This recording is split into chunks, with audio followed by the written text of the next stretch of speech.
তোমাদের অবশ্যই অবশ্যই আমি 100% গ্যারান্টি দিয়ে বলবো এই প্রশ্নটা কোনো না কোনো বোর্ড পরীক্ষায়, তোমরা যারা 26 সালে পরীক্ষা দিবা তারা কোনো না কোনো বোর্ড পরীক্ষায় এই প্রমাণটা হয় এইভাবে আসবে, নতুবা উল্টা দিক দিয়ে যে প্রমাণটা এটা তোমরা 100% কমন পাবা। এই যে ম্যাথটা আছে এই ম্যাথটা তোমাদের জন্য খুবই খুবই গুরুত্বপূর্ণ। তোমাদের কোনো না কোনো বোর্ড পরীক্ষায় এই ম্যাথটা আসার সম্ভাবনা অনেক বেশি। যদি হুবহু এই ম্যাথটা নাও আসে তাহলে এই ধরনের কোন একটা ম্যাথ তোমাদের অবশ্যই বোর্ড পরীক্ষায় আসবেই। আসসালামু আলাইকুম প্রিয় এসএসসি পরীক্ষার্থী ভাইয়া ও আপুরা, আমি আজকে তোমাদের জন্য একটি নতুন ভিডিও নিয়ে হাজির হয়েছি। তোমরা জানো যে তোমরা যারা 2026 সালে এসএসসি পরীক্ষা দিবা, তোমরা জানো আমি তোমাদের জন্য কয়েকটি গুরুত্বপূর্ণ সৃজনশীল প্রশ্ন করাচ্ছি। সেই 30টি সৃজনশীল প্রশ্ন যদি তোমরা সঠিকভাবে কেউ সমাধান করতে পারো তাহলে তোমরা অনেক উপকৃত হবা।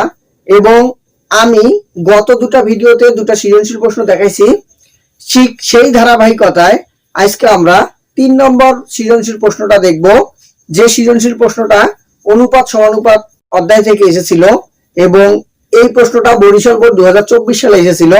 এই প্রশ্নটা তোমাদের জন্য খুবই খুবই গুরুত্বপূর্ণ। তো চলো কথা না বাড়িয়ে আমরা শুরু করি। প্রথম যে প্রশ্নটা দেওয়া আছে ক নাম্বার, এল এম এবং এন ক্রমিক সমানুপাতি। ক্রমিক সমানুপাতি, তো আমরা ক্রমিক সমানুপাতি মানে কি বুঝি? ক্রমিক সমানুপাতি মানে বুঝি হচ্ছে এল এম আবার হচ্ছে এম এন।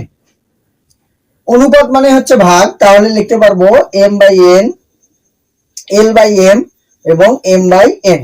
তাহলে আড়াআড়ি যদি গুণন করি তাহলে লিখতে পারবো এম স্কয়ার সমান এল এন। এখন আমাদের যে কাজটা করতে হবে, এই অঙ্কটা ক নম্বরটার ক্ষেত্রে আমরা বাম পক্ষ না ধরে আমরা ডান পক্ষ ধরে কাজ করব, তাহলে আমাদের জন্য সহজ হবে। আমাদের ডান পক্ষে কি আছে? ডান পক্ষে আছে হচ্ছে L square plus M square এবং বাম পক্ষে আছে M square plus N square. তো এখান থেকে আমরা কাজ করব। তো খেয়াল করো, এম স্কয়ার এর মান হচ্ছে এন এল, তাহলে এল স্কয়ার প্লাস এল এন, আবার এম স্কয়ার এর জায়গায় লিখতে পারবো এন এল আর হচ্ছে এন স্কয়ার। উপর থেকে আমাদের এখানেও এল এখানেও এল আছে, তাহলে একটা এল কমন গেলে থাকে হচ্ছে এল প্লাস এন। নিচে দেখো এন যদি কমন নেই তাহলে থাকে হচ্ছে এন প্লাস এন। এই এটা কাটা, তাহলে উপরে থাকতেছে হচ্ছে এন, নিচে থাকতেছে এন। এটাই হচ্ছে আমাদের বাম পক্ষ। তো এভাবে আমরা খুব সহজেই ক নম্বর প্রশ্নটার অ্যান্সার বের করতে পারলাম। ক নম্বর প্রশ্নটাতে বলছে যে a by X, B by Y এবং সি বাই জেড এই মানটা দেওয়া আছে। আমাদের প্রমাণ করতে হবে a cube plus B cube plus C cube divided by X cube plus Y cube plus Z cube equal A B C divided by X Y Z. তো এই অঙ্কটা করার জন্য আমরা প্রথমে দেওয়া আছে মানটা লিখলাম, যে দেওয়া আছে a by X, B by Y এবং সি বাই জেড, এই মানটা দেওয়া আছে। তো এখানে আমরা মনে করি a by X, B by Y এবং C by Z equal K. এটাকে যদি কে ধরে নেই তাহলে আমি লিখতে পারবো এটা সমান কে, এটা সমান কে, এটা সমান কে, তিনটা সমান কে। তাহলে a বাই এক্স সমান কে, বি বাই ওয়াই সমান কে এবং সি বাই জেড সমানও কে। আমরা জানি প্রত্যেকটা পূর্ণ সংখ্যার নিচে 1 থাকে, তাহলে 1 যদি থাকে এটার সাথে এটা গুণন, এটার সাথে এটা গুণন, তাহলে লিখতে পারবো a সমান কে এক্স, আবার এখানে লিখতে পারবো b সমান কে ওয়াই, এখানে লিখতে পারবো c সমান কে জেড। তো a b c তিনটারে মান পাইলাম। এখন আমি বাম পক্ষ যদি লিখি, আমাদের বাম পক্ষে আছে a cube plus B cube plus C cube divided by X cube plus Y cube plus Z cube. তাহলে a এর মান কি জানি? a এর মান জানি হচ্ছে কে এক্স তার উপরে কিউব, বি এর মান হচ্ছে কে ওয়াই তার উপরে কিউব, সি এর মান হচ্ছে কে জেড তার উপরে কিউব। নিচে যা আছে তাই X cube plus Y cube plus Z cube. এখন এটা দুটোর সাথে কিউব আছে যেহেতু, তাহলে আমরা লিখতে পারবো K cube X cube plus K cube Y cube. এখানে লিখতে পারবো কে কিউব জেড কিউব, আর নিচে X cube plus Y cube plus Z cube. তাহলে খেয়াল করি উপর থেকে কি কমন যায়, প্রত্যেকটাতে কে কিউব আছে। আমি যদি কে কিউবটাকে কমন নেই তাহলে থাকবে হচ্ছে X cube plus Y cube plus Z cube, নিচে থাকবে X cube plus Y cube plus Z cube. তো এখন এটা এবং এটা যদি কেটে দেই তাহলে থাকতেছে হচ্ছে আমার কে কিউব। এটা আমার বাম পক্ষে আমি পেয়ে গেলাম। এখন আমি ডান পক্ষটাকেও প্রমাণ করব। দেখি ডান পক্ষে আমার আছে a into B into C divided by X Y Z. তো এর মান আমি কি জানি, এর মান জানি হচ্ছে কে এক্স, বির মান জানি কে ওয়াই, তারপরে সির মান জানি হচ্ছে কে জেড। নিচে আমার কি আছে এক্স ওয়াই জেড। এখন তিনটাকে যদি গুণন করি তাহলে কে কিউ এক্স ওয়াই জেড, নিচে এক্স ওয়াই জেড। তাহলে এই এক্স এই এক্স এই ওয়াই এই জেড কাটা গেলে তাহলে থাকে হচ্ছে কে কিউ। খেয়াল করো বাম পক্ষ আমার কে কিউ, ডান পক্ষ আমার কে কিউ। তাহলে যেহেতু দুটাই সমান তাহলে আমরা বলতে পারবো যে বাম পক্ষ সমান ডান পক্ষ প্রমাণিত। এই যে ম্যাথটা আছে এই ম্যাথটা তোমাদের জন্য খুবই খুবই গুরুত্বপূর্ণ। তোমাদের কোনো না কোনো বোর্ড পরীক্ষায় এই ম্যাথটা আসার সম্ভাবনা অনেক বেশি।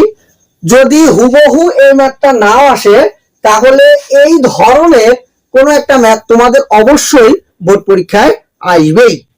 সো সেই জন্য এই প্রশ্নটা তোমরা বেশি বেশি করে করার চেষ্টা করবা। গ নম্বর প্রশ্নটাতে আমার মান দেওয়া আছে B square P minus 2b plus P equal 0। এটা মান করতে হবে পি সমান root over 1 plus P minus root over 1 minus P divided by root over 1 plus P minus root over 1 minus P. এই যে প্রমাণটা, এই প্রমাণটা দুটো ভাবে আসতে পারে। একটা হচ্ছে আমাদের এখন যে মানটা দেওয়া আছে যেটা থেকে আমরা প্রমাণ করব, এই দেওয়া আছে মানটাই আমার প্রমাণে থাকতে পারে, আর দেওয়া আছে মানটা প্রমাণে থাকতে পারে, আর প্রমাণের মানটা দেওয়া আছে থাকতে পারে।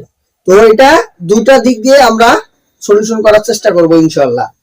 তো তোমরা এটাকে দুটো দিক দিয়েই সলিউশন করবা, তাহলে দেখবা যে এই প্রশ্নটা তোমাদের আসার সম্ভাবনা অনেক বেশি। তো গ নাম্বার যে প্রশ্নটা দেওয়া আছে সেটা যদি আমি লিখি তাহলে এখানে দেওয়া আছে মান B square P minus 2b plus P equal 0। তো এই ধরনের মান যেটা দেওয়া থাকবে সেই মানটাকে আমরা সমানের পাশে পাঠিয়ে দেব। তাহলে হবে কি B square P plus P equal 2b। এখান থেকে আমাদের কমন যায় হচ্ছে পি, তাহলে থাকে হচ্ছে বি স্কয়ার প্লাস 1 বাই হচ্ছে 2b। তো এই যে 2b এর সাথে সবসময় কি থাকে 1 থাকে, তাহলে আমি এটাকে লিখতে পারবো বি স্কয়ার প্লাস 1।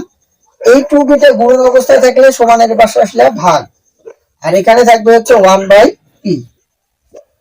এখন আমার যে কাজটা করতে হবে এই জায়গায় খুবই গুরুত্বপূর্ণ, আমাকে প্রমাণের দিকে খেয়াল রাখতে হবে। প্রমাণে আমার 1টা আগে আছে নাকি পিটা আগে আছে। যদি 1 আগে থাকে তাহলে 1টাকে উপরে লিখবো, যদি পি আগে থাকে তাহলে পিটাকে উপরে লেখার চেষ্টা করব। তো এখন আমরা এটাকে যদি যোজন বিয়োজন করি তাহলে কি দাঁড়ায়, দেখো আমি যদি এটাকে যোজন বিয়োজন করি তাহলে লিখবো B square plus 1 plus 2b। যোজন করলে উপরে প্লাস নিচে মাইনাস, তাহলে B square plus minus 2b। তাহলে এটা হলো যোজন বিয়োজন। এপাশে যদি আমরা যোজন বিয়োজন করি তাহলে 1 প্লাস পি 1 মাইনাস পি। এখানে লিখতে পারো সাইডে যোজন বিয়োজন করে।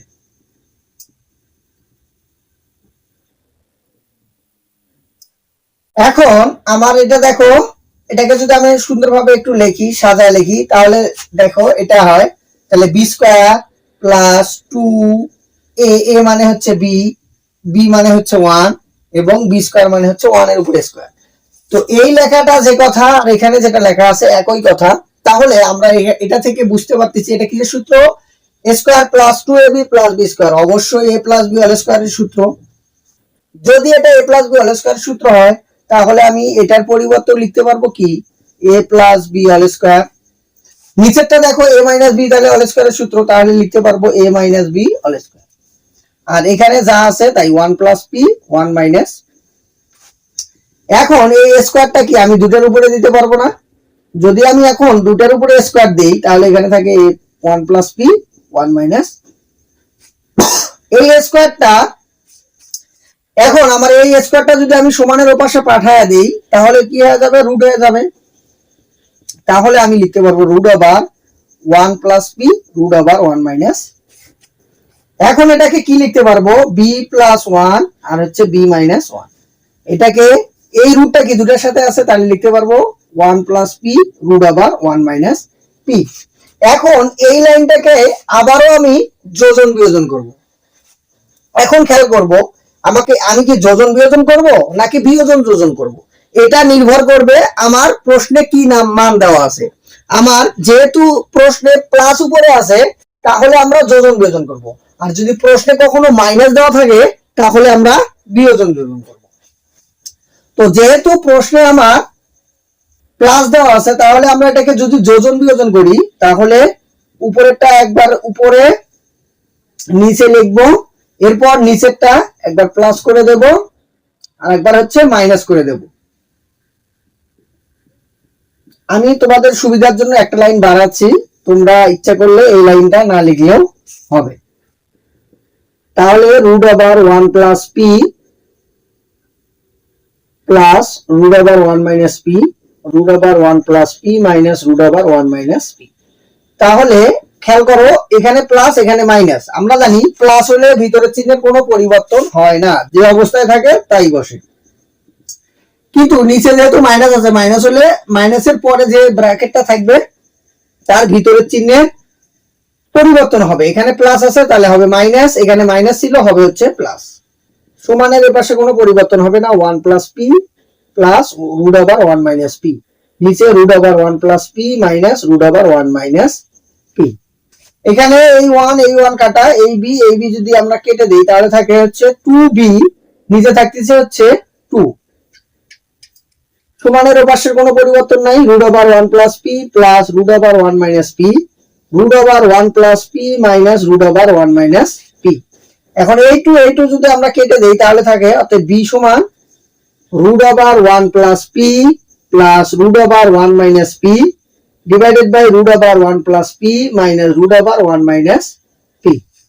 তো এটাই হচ্ছে আমাদের প্রমাণিত। এভাবে করে আমরা খুব সহজে গ নম্বর যে প্রশ্নটা ছিল সেটাও সলভ করতে পারলাম।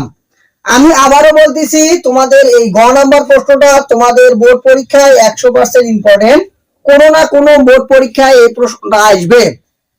যদি হুবহু এইভাবে না আসে তাহলে এই ধরনের আসবে, অথবা মান চেঞ্জ করে দিয়ে আসতে পারে। আর একটা জিনিস তোমরা খেয়াল রাখবা, সেটা হচ্ছে আমার এই জায়গায় যে দেওয়া আছে মানটা, সেই মানটাকে তোমাদের প্রমাণ করতে বলতে পারতো, অথবা এই যে প্রমাণের যে মানটা আছে এই মানটাই তখন দেওয়া আছে আর এটাকে তখন প্রমাণ করতে হবে। এটা অর্থাৎ উল্টা দিক দিয়েও আমাদের এই প্রমাণটা করতে হবে। তোমাদের অবশ্যই আমি 100% গ্যারান্টি দিয়ে বলবো এই প্রশ্নটা কোনো না কোনো বোর্ড পরীক্ষায়, তোমরা যারা 26 সালে পরীক্ষা দিবা তারা কোনো না কোনো বোর্ড পরীক্ষায় এই প্রমাণটা হয় এইভাবে আসবে, নতুবা উল্টা দিক দিয়ে যে প্রমাণটা এটা তোমরা 100% কমন পাবা। তো আমার এই 3 নম্বর আমি বলছিলাম তোমাদের আগেও, আবার মনে করে দিচ্ছি, আমি তোমাদের জন্য শুধুমাত্র 30টা সৃজনশীল প্রশ্ন করাবো। সেই 30টা সৃজনশীল প্রশ্নের ধারাবাহিকতায় আমি আজকে 3 নম্বর ক্লাসটা সম্পূর্ণরূপে শেষ করলাম। তোমাদের যদি এই ক্লাসটা ভালো লেগে থাকে তাহলে অবশ্যই আমার ভিডিওটিতে লাইক দিবা, আমার যে চ্যানেলটা আছে ইউটিউব চ্যানেল অবশ্যই সাবস্ক্রাইব করবা, আর আমার ফেসবুক পেজটাকে ফলো দিয়ে রাখিও। এই ধরনের ভিডিও পেতে অবশ্যই আমার পাশে থাকিও।